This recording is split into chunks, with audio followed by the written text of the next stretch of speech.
Hey, we're live. It's Ian and Laura Batra of the Batra team giving you the Friday Facts. We're switching up the format a little. You guys talked, we listened, and we're going to go a little shorter on the facts and just tell you a little more of what's going on in stories, and Laura and I will let you know. So, Laura, let them know a little bit about what's going on in the market. We'll keep the facts short. Okay, so short facts.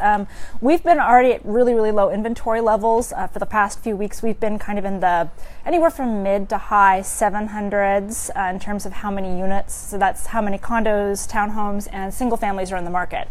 This week we're at about 707, so we've dropped to the low 700s, and we've seen this trend towards low numbers anyway with inventory. But even heading into the end of the year, where we would typically see that, it's still really low, and what's changed is the demand is still really high. So that's driving some of our other stats. Sale to list, we're looking at 108% still, so that's driving that up. Average sales price is at 1.4. So we're up average sales price like almost $100,000, which, I mean, to kind of lead us in, I mean, we were working on one this week. We said people have told us, hey, tell us more stories about what's going on in the market. Mm-hmm. And I was working with a client of ours, great clients, very well qualified clients, looking at a place in Milpitas. Very low inventory, very hot market in Milpitas.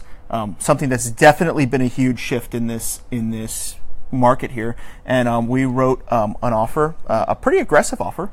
Previously, comp had sold over 1.4 million, and we came in even more aggressive than we came with an aggressive offer. We got a counter offer.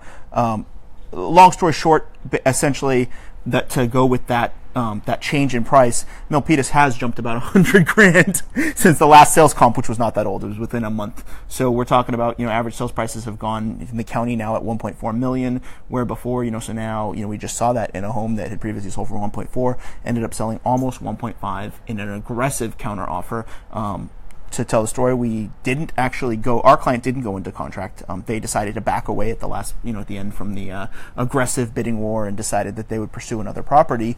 But it tells us the story of the market and just how crazy it is out there. I know, and typically, I know that typically we've had other clients in previous years where if they haven't been able to get anything else the rest of the year, we've been able to get them into a house during the holiday season, but we're not really seeing a slowdown this holiday, are we? Well, and what we're seeing, I think more than anything, Laura, is we're seeing a aggressive downshift in inventory that it's always short on inventory in the Silicon Valley, but we're seeing an even more aggressive, drop in inventory this year.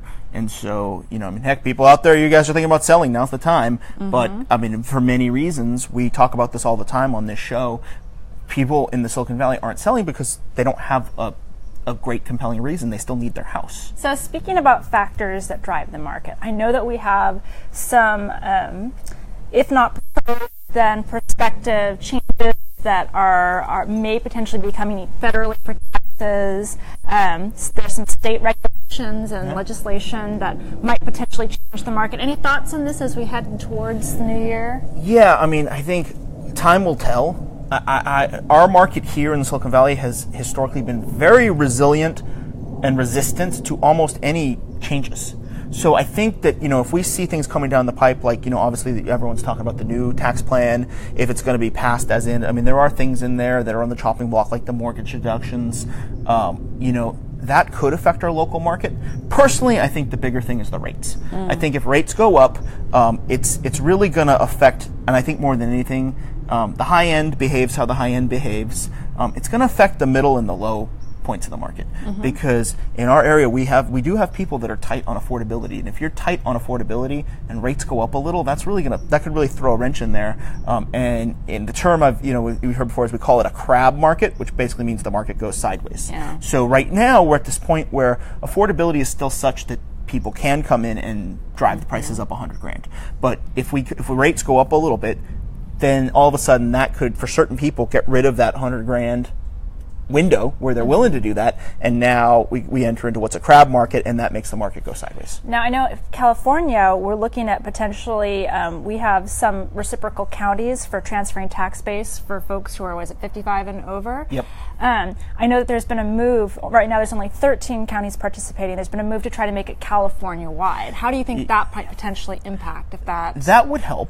I think the board of realtors, so the challenge, we do run into this challenge right now where because it's so limited. You know what I mean? And it's like, there are, I mean, obviously, El Dorado Hills would be a great area that's a reciprocal county, and people can transfer the tax base out there. Challenge we run into is many people don't want to go to El Dorado Hills.